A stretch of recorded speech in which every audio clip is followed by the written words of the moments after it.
Hi everybody, Jonathan here. In this video I will be giving you my take on section 2.8, which is all about the derivative as a new function. In the last section, the derivative of a function f at a point a was defined with f prime of a equaling the limit as h goes to 0 of f of a plus h minus f of a all over h. And this also had the geometric notion of being the slope of the tangent line at a. And I always want you to remember that geometric interpretation of the derivative. Now, if you think about it, this works for any point A. So for any point A, if you consider that an input, then f prime of A can be an output, and therefore we've actually defined a new function.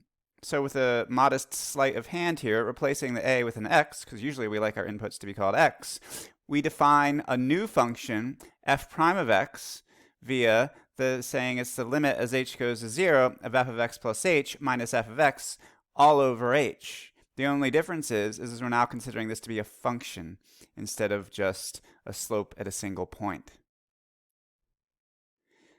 By considering the derivative to be a function, it's become incredibly powerful. Because before, if you wanted to calculate the slope of a tangent line, you had to calculate this limit at every single point where you might want to calculate the slope.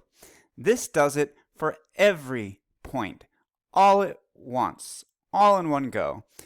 You'll simplify this expression, you'll get f prime of x as some new function, and then you just plug in to get the slope of the tangent line at any point. So I made a GeoGebra activity in which you can play around with these ideas. So in this activity, you can choose a function f of x to be anything you like, and then you, on your own, need to calculate what you think the derivative is going to be. I happen to know that the derivative of x squared plus 2 is 2x. Now, the original function is graphed in red, the derivative is graphed in blue, and by changing the point, we can calculate the slope of the tangent line and plug into the formula for the tangent line. We'll see if we get the perfect tangent line. And as we change the point, notice how the tangent line just perfect. It's almost like just rolling along the curve. So this really is calculating the slopes of every possible tangent line all at once. Now, just because this is so much fun, I've input a new function here. F of x is now x cubed plus x squared minus 2x. And you can see maybe the derivative is still 2x, but now you can see that we're not really getting the tangent line. These green lines, occasionally they might look like a tangent line, but obviously that's not a tangent line anywhere at all in there.